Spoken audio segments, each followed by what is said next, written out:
sixth and final meeting, as far as we know right now, of the Standing Committee on House Agriculture. We're going to get, I'm assuming there's no guests in the room that we need to introduce, so we'll call the roll and get into business. Representative Brown, Representative Dawson, Representative Elkins, Representative Flood, Representative Gravis, Here. Representative Harris, Representative Hart, Here. Representative King, Yes, ma'am. Representative Cook, Here. Representative Pratt, Here. Representative Rand, Representative Reed, Here. Representative Rothenberger, Yes. Representative Rudy, Here. Representative Schnorr, Representative Sims, Representative Stone, Representative Tate, Yeah, here. Representative Thomas, Here. Representative Tipton, Here. Representative Westra, Representative Yates, Here. and Chairman Heath. Here.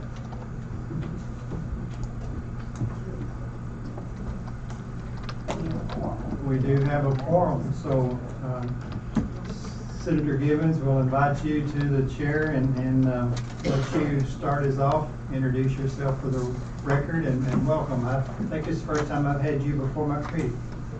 Mr. Chairman, this committee feels like it's home for me, and I appreciate the chance to be in front of this committee with my ag background. And Yes, sir. We appreciate having you. thanks for the invitation to be here and for your all's consideration of this Senate bill. If there's a sub, I don't have a copy of that sub right now, so maybe Here we'll it is. need to get a copy of that sub. Sure. We'll get you a copy. We have a motion on the sub, second. All in favor, say aye. Aye. Any opposed, nay. So we have the sub before us, it passes. In the times that we're in, committee members and colleagues, I think it's appropriate to talk, first of all, about why this legislation would matter and why we're here today working on something like this. In my mind, this is the right legislation for this time because it's going to ultimately be a revenue-raising measure without a tax increase. By simply and appropriately authorizing and certifying the farmers that should benefit from the sales tax exemption, we are appropriately applying the sales tax to items that otherwise may not have been caught in sales taxation. Understand we in Kentucky agriculture benefit from $250 million annually of sales tax exemption. We'd like to see that applied appropriately across the Commonwealth. Our current model permits a self-certification approach. The farmer arrives at the farm store, the farmer says, I'm tax exempt. No proof required. The retailer then permits that farmer to sign an authorization, thereby self-authorizing that they're tax exempt. This puts in some not rigorous but appropriate safeguards to certify these farmers are tax exempt, and we've done it in a way with the help of the chairman and the staff. We've pushed this implementation out to 2022. Understand what I'm trying to do by doing this. As I push it out to 2022, we're permitting the current model of self-authorization to continue through that time frame, January 1 of 2022. Then we're giving a brief period of time for the current model to stop being implemented and the new model to be stood up so that we don't have a hard stop and a hard start. Because we've got to get some folks certified through an exemption number process for the new model to actually be ramped up and take off. In doing that, you're going to see, as we walk through the bill very briefly, you're going to see the sort of things that qualify someone to continue to be tax exempt. You're also going to see a mechanism whereby the retailer has access to a database of farmers that are tax exempt for purposes of pulling that number and that expiration date of the exemption and applying it to that farmer's certificate. That way, if a farmer or a farm worker associated with that farmer walks into the farm store and says, my first time here, I'm excited to do business with you, Mr. Gibbons. Let me go ahead and complete one of those forms I need to complete. I, as a retailer, can then say, thrilled to sell you some product for the first time. Thanks for coming in our store. Let me know your name. Let me know some information, and I can pull that number. We can go ahead and complete the form. The farmer has to have already applied for that number, though. That's why it's important we provide this window of time for them to apply for this exemption number. if you'll look with me on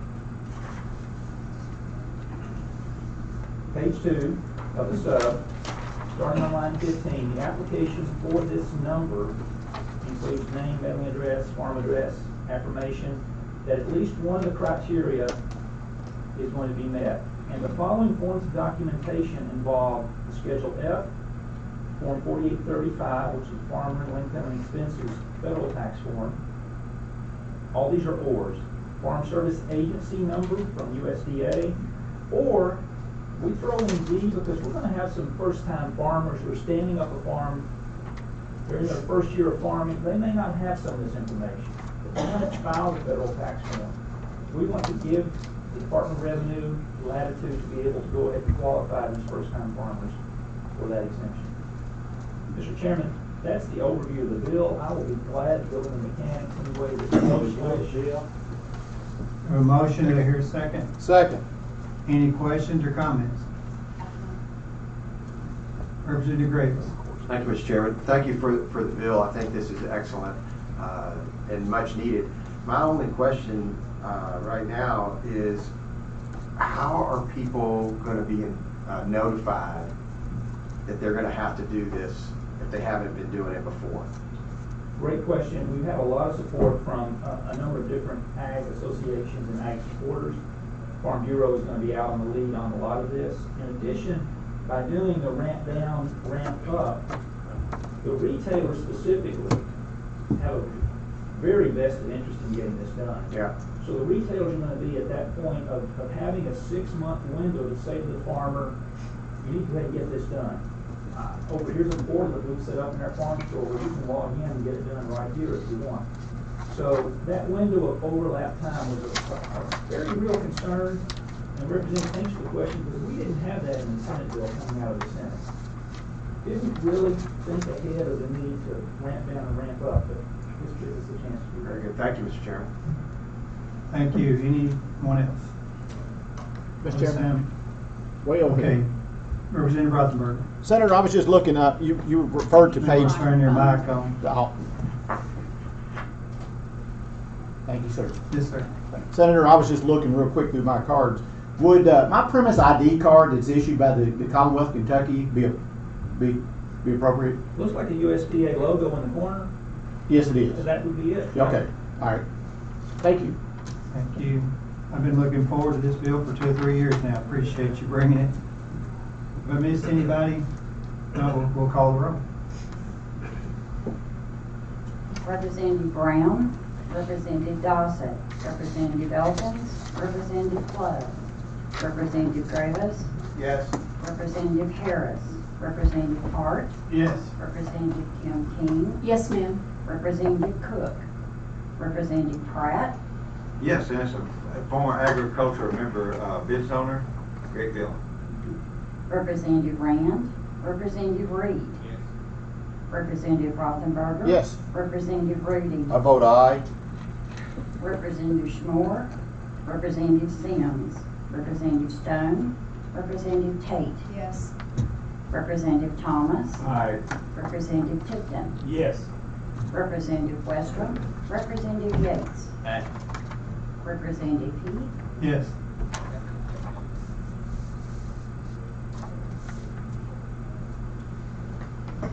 Representative Cook, would you like to record a voice vote on?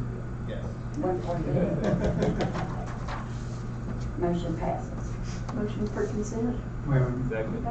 Motion and second for consent. No, we don't have consent. We can only recommend for consent, we can't put on consent. Okay, all right, thank you, appreciate. Motion passes with favorable expression and should pass on the House floor.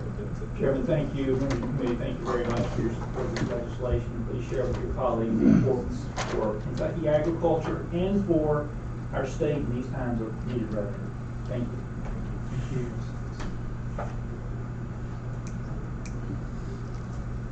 Senator Hornback, Chairman Hornback.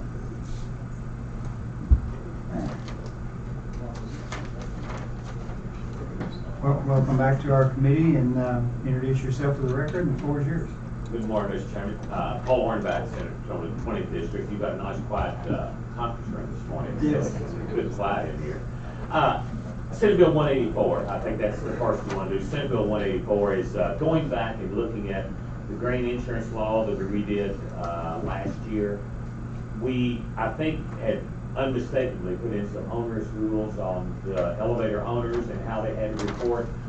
The way the bill was, or the way the language was in last year's bill, was that anyone that dealt with over 50,000 bushels of grain during the calendar year would have to do an audit, a full financial audit would have to be turned in. Well, we've got a lot of small elevators out there in the country that handle 50 to 100,000 bushels. I've got the list of how many bushels each one handles.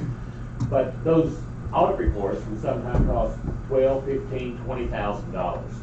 So you can see if you were an elevator, you were only handling 50,000 bushels of grain, and you had to do a $15,000 audit, it was about 30 cents a bushel on the grain that was going to cost. It was passed on through that elevator to the farmers, so less money that our farmers would get. We went back, and this bill's very simple. All it does, it requires the elevators, instead of doing a full financial audit, they do a compiled audit. And that would be for all elevators, they could just do the compiled audit. But at the same time, we leave open the opportunity for the Department of Agriculture that if they, at any time, want to request a full financial audit, they could request that, and that'll have to be given to them. So this eases the financial liability of those audits, those big financial audits these elevators will have to do, and better lets our small elevators help rule the country. Motion on the bill. Second. Second. We have a motion and second on the bill. Any questions or comments? Fairly simple clean up bill. We'll call the roll.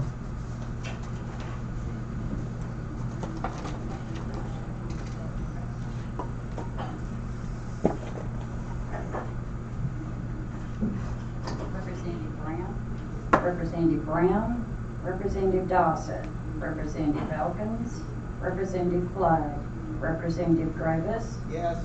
Representative Harris, Representative Hart, Yes. Representative Kim King, Yes, ma'am. Representative Cook, Representative Pratt, Yes.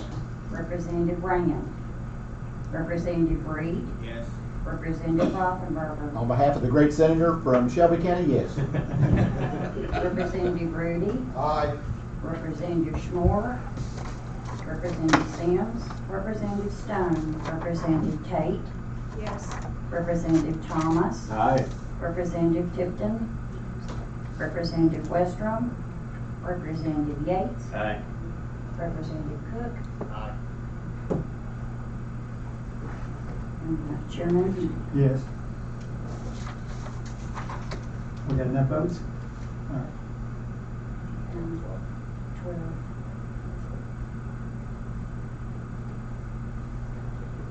So what is the current procedure? We recommend for consent? I understood, Yes, we'll make a recommendation. Only the rules committee. Okay, thank you. So, bill passes, favorable expressions, same pass on the House floor. Congratulations. Then we'll go to, you're carrying Senator Emery's bill for you? Yes. All right. Again, Senator Hornback. And Judy, you want to introduce yourself? I'm Judy Taylor. I'm the legislative agent for the Kentucky Veterinary Medical Association. Thank you. Second. Motion and second on the bill. Any questions or comments? Mr. Chairman, just one. All right. Way over here. Representative Rothenberger. And Senator, I know this is not your bill, you're carrying it for C.B. Embry. And Judy, you may be able to answer this question. You know, it says on the first line that if there is a suspected case of abuse on an animal, that the veterinary shall make a report to the Office of State Veterinary or law enforcement. Do you think that may be problematic in the future, having any or versus just having one clearinghouse, just going to one, like just going to the state vet? No, sir.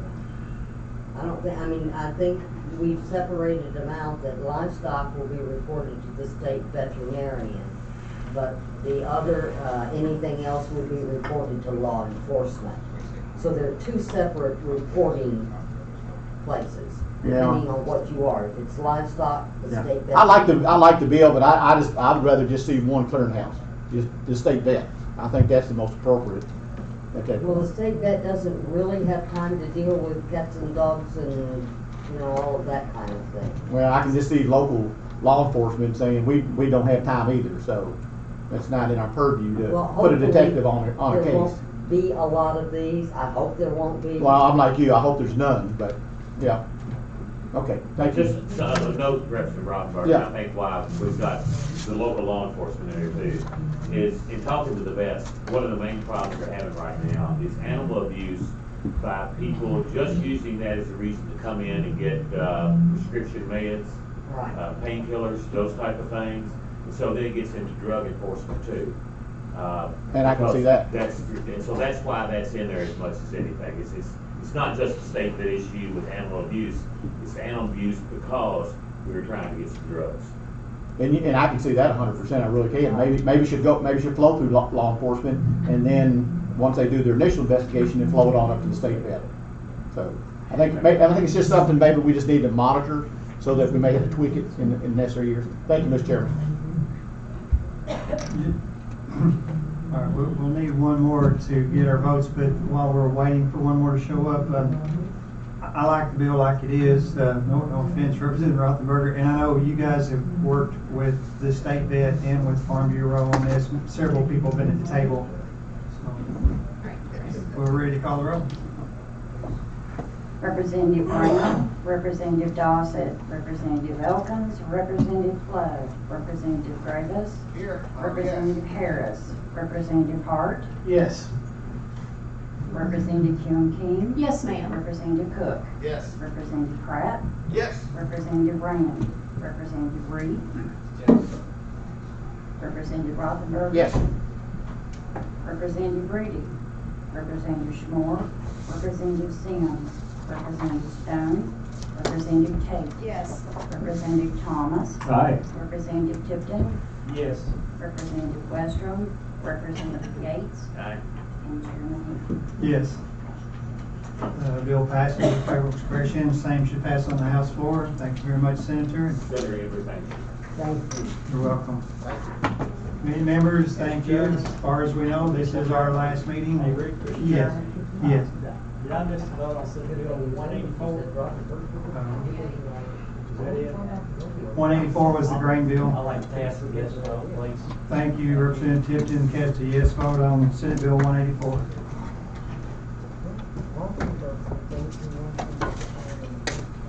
I won't shut this down too quick. We're all good? All right. Oh, yeah. Let me just, for the committee members' sake real quick, I've gotten several emails, I'm sure you guys have too, about the daycare closing. We have several chicken processing plants across the state, Pilgrims in my end of the state, and then Purdue and Tyson and Parnell, and they're all facing issues if their employees can't find daycare for their kids. They're not going to show up for work. And I've passed this on to the governor's office. If you get a chance, any of you guys as committee members, to express your concerns to someone in the governor's office, then please do so. What are we requesting? What's our ask? We need an exemption for the workers involved in our food chain. Would those employers consider an on-site child care center? I know that's one of the exclusions. If they could pool together, if they've got, several employees that need that service, they may consider doing something on-site. And that is being considered, and I think the challenge is their space. I understand. And then can they meet all the requirements that the state requires, and background checks, and That is one option. Ms. Judy Taylor, yes. There's been discussion about closing all of them, and that would also include the ones on site at plants, because Toyota Manufacturing has an on-site daycare, and they're very concerned about the order, because that'll shut down the plant. The last time I heard the governor discuss it, he mentioned on-sites. Anyway, just thought I'd throw that out. Thank you, members. Meeting adjourned. There's gonna be emergency. Yeah. But last moment. So just walk down. They're working on the guy that's working. Take care.